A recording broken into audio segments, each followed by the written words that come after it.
जय Hind. Great good morning to all. आज हम देखो UPSC civil services political science और इंटरनेशनल रिलेशन ऑप्शनल सब्जेक्ट का ईयर 2000 जो है एग्जामिनेशन सिविल सर्विसेज हमने बता ही दिया। इसका हम प्रीवियस ईयर का क्वेश्चन देखेंगे। ठीक है, तो हम लोग ऑलरेडी जो है तो ईयर 2000 का जो है पेपर 1 देख चुके हैं। पेपर 2 का जो है सेक्शन ए का जो है चारों क्वेश्चन देख चुके हैं। अब यह सेक्शन बी का प्रश्न है। ठीक है, तो इन सेक्शन बी के प्रश्नों में जो है भी 4 प्रश्न हैं, क्वेश्चन नंबर 1, 2, 3 एंड 4। इन चारों प्रश्नों में क्वेश्चन 1 में जो है ए, बी, सी एंड डी, इन चारों प्रश्नों को हम पहले देखेंगे। ठीक है, so let's start. Question 1, comment on any 3 of the following in about 200 words each.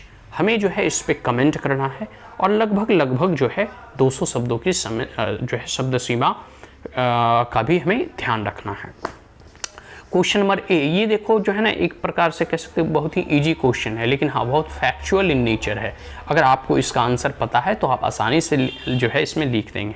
जैसे new international economic order, new international economic order से क्या अभिप्राय है, इससे आप क्या समझते हैं, इसके बारे में आपको लिखना है। दूसरा क्वेश्चन है 1B कि peaceful nuclear explosion, PNE, peaceful nuclear explosion से क्या अभिप्राय है और क्यों लोग जो है पीसफुल न्यूक्लियर एक्सप्लोजन करते हैं।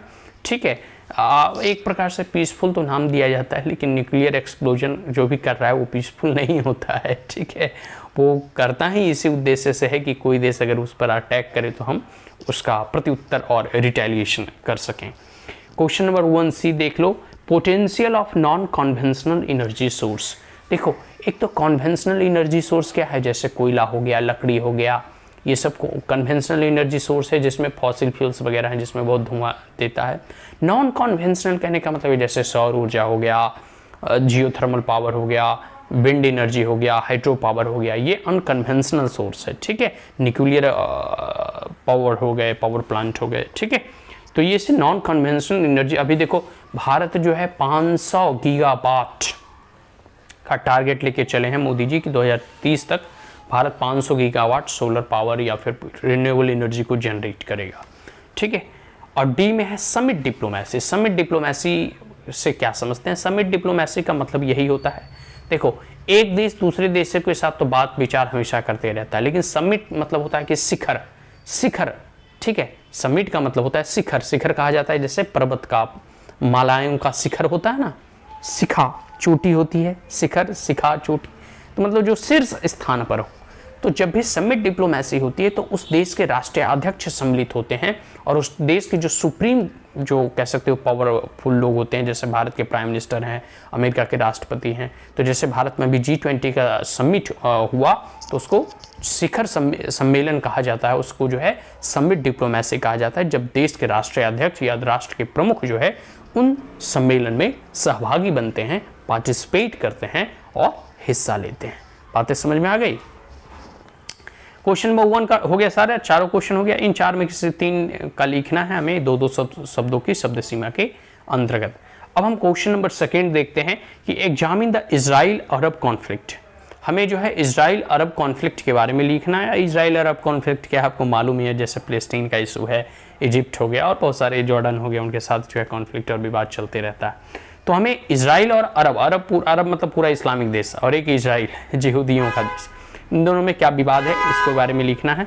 Examine the Israel Arab conflict as a conflict of interest between the USA and Soviet Union. देखो लेकिन एक चीज आप जान के चलो कि इजराइल का मित्र है, और मित्र ही नहीं घनिष्ठ मित्र है, परम मित्र है कौन, यूनाइटेड स्टेट ऑफ अमेरिका।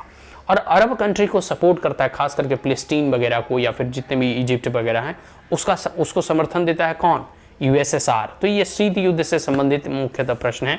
और ऐसे भी आइडियोलॉजिकल वार हमेशा एक देश दूसरे देशों में चलते रहता है, और ये USSR और USA जो अब 2 सुपर पावर है, अभी भी रसिया और USA में जो है बहुत विवाद चलते रहता है। तो इन दोनों में कॉन्फ्लिक्ट होता है आइडियोलॉजिकली। तो कभी कभी जो है जो बड़े देश होते हैं ना, या फिर जो कह सकते हो कि बुद्धिमान लोग होते हैं ना, वो खुदे नहीं लड़ता है, वो उसको उससे लड़वा दिया, उसको उससे लड़वा दिया, खुद आराम से बैठ के देख रहा है, आनंद ले रहा है। जैसे फॉर एन एग्जाम्पल आप देखो अभी वर्तमान में क्या है, यूक्रेन का हाल क्या है। क्या लगता है आपको यूक्रेन की इतनी हिम्मत थी कि वो रसिया से लड़ सके? नहीं। लेकिन क्यों लड़ रहा है? क्योंकि उसको United state of America support कर रहा है। अमेरिका डायरेक्ट युद्ध में भले ही ना हो, लेकिन आर्म्स, एम्यूनिशन, पैसा, साजो सामग्री युद्ध का जो है अमेरिका प्रोवाइड कर रहा है। और यूक्रेन बुड़बक साला वो लड़ रहा है, उसको ये पता ही नहीं है कि हम रसिया से कभी जीत ही नहीं सकते। ठीक है, तो ये चीज़ है, वो बुड़बक होते देश होते हैं जो दूसरे के कहने पर जो है लड़ना प्रारंभ कर देते हैं, या वो लोग जो हैं बहुत ही बुड़बक होते हैं, मूड होते हैं, मूर्ख होते हैं, जो दूसरों के बहकावे में आके तीसरे से जाके पंगा ले लेता है। ठीक है, तो यही चीज़ है। तो यहाँ देख रहा है कि आइडियोलॉजिकल वार चल रहा है किसमें, यूएसएसआर और यूएसए में। यूएसएसआर सपोर्ट कर रहा है फिलिस्तीन और अरब नेशन को, और United state of America support कर रहा है इजराइल को। क्वेश्चन नंबर सेकंड हो गया। क्वेश्चन नंबर थर्ड देखते हैं कि it is the reform of the UN reform की बात कही जा रही है। प्रधानमंत्री नरेंद्र मोदी भी या भारत भी कई बार जो है यूनाइटेड नेशन ऑफ ऑर्गेनाइजेशन को ये कहता है कि आप अपने आप को रिफॉर्म करें। और क्योंकि यह संस्था 1945 में बनी थी, तो उस दौरान से लगभग जो 150 साल से भी अधिक गुजर चुके हैं, 70-75 साल हो चुका है। यह 21वीं सदी का जो है कह सकती हो दुनिया है। तो इस अनुसार से और इस कह सकते हो कि परिप्रेक्ष्य और इस कंटेक्स्ट के अनुसार जो है यूनाइटेड नेशन ऑफ ऑर्गेनाइजेशन को जो है रिफॉर्म करना चाहिए, otherwise this organization will going to last its relevance. ठीक है, तो it is the reform of the United Nation. India claim as a permanent seat in the Security Council as the national and the equally justifiable illustrate. अब इसमें बातें कही जा रही है कि भारत जो है यूनाइटेड नेशन सिक्योरिटी काउंसिल में जो है परमानेंट सीट का दावेदारी करता है, और भारत हमेशा से कहता है कि भारत को यूनाइटेड नेशन ऑफ ऑर्गेनाइजेशन में परमानेंट सीट, वीटो पावर मिलना चाहिए, क्योंकि भारत अभी जो है सबसे बड़ा लोकतांत्रिक देश है। जनसंख्या के दृष्टिकोण से भी यहाँ लोकतांत्रिक मूल्य होते हैं। भारत जो है विश्व की सबसे बड़ी और तीव्र गति से बढ़ती हुई अर्थव्यवस्था है, तीसरी और चौथी सबसे बड़ी अर्थव्यवस्था है भारत। फिर एक प्रकार से कह सकते हो कि इतनी बड़ी पॉपुलेशन और इतनी कह सकते हो कि लोगों को रिप्रेजेंट करता है, तीसरी और चौथी सबसे बड़ी मिलिट्री पावर है। हमेशा जो है पीस कीपिंग में भारत सहयोग और जो है समर्थन करता है, और भारत वैश्विक दृष्टिकोण से भारत की स्थिति और मजबूत हुई है, और भारत जो है एक उभरता हुआ महाशक्ति है। तो भारत का प्रतिनिधित्व जो है यूनाइटेड नेशन ऑफ ऑर्गेनाइजेशन में होना चाहिए। ठीक है, और इसी दावेदारी को भारत हमेशा करते आया है। हालांकि यह दुर्भाग्य भारत का ही है कि जब वीटो पावर मिल रहा था तो नेहरू की अनविजनरी और नेहरू की नाकामी या नेहरू की गलतियों के कारण भारत ने वीटो को ठुकरा दिया।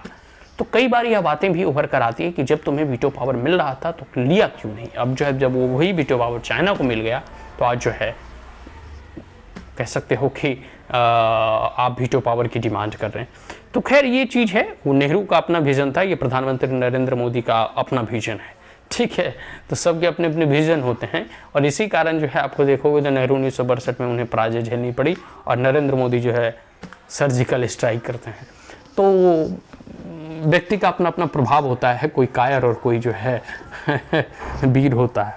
चलो आगे हम बात करते हैं क्वेश्चन नंबर 4। ये लास्ट क्वेश्चन है ईयर 2000 का कि इंडो पाक relation was around peaceful settlement of the Kashmir issue, critically evaluate various alternative for its solution। देखो कश्मीर का मैटर जो है हमेशा से जो है रहा है, लगभग आज़ादी के बाद से ही जो है कश्मीर, आधा कश्मीर जो है एक प्रकार से कह सकते हो पीओ को, गिलगिट बल्टिस्तान वगैरह, ठीक है, वो सब जो है पाकिस्तान के कब्जे में है। कश्मीर का कॉन्फ्लिक्ट किस प्रकार शांतिपूर्वक जो है भारत और पाकिस्तान आपस में मिलकर इसे सॉर्ट आउट करे, और इसके क्या अल्टरनेटिव होनी चाहिए। सबसे बड़ा क्वेश्चन में पता है क्या पूछा जा रहा है, आपसे ये पूछा जा रहा है कि आप इसका सॉल्यूशन बताओ कि आखिर कैसे कश्मीर के मुद्दों को भारत पाकिस्तान मिल बैठकर शांतिपूर्वक जो है शांतिपूर्ण तरीके से इसका समाधान निकाले। तो वो जो सॉल्यूशन आपसे मांगा जा रहा है यही पूछा जा रहा है कि आप 3-4 अल्टरनेटिव प्रस्तुत करें कि आगे क्या क्या तरीका है कि इन तरीकों के माध्यम से कश्मीर का जो मसला है उसका समाधान किया जा सकता है। ठीक है, तो ये इस क्वेश्चन के माध्यम से आपसे पूछा जा रहा है। So that's all, thank you. चारों क्वेश्चन हम लोग डिस्कस कर चुके हैं। आशा करता हूँ कि ये सारे प्रश्न आपको समझ में आए होंगे, और कोई क्वेरीज हो तो आप कमेंट बॉक्स में पूछ सकते हैं। So that's all, thank you, have a great day, जय हिंद।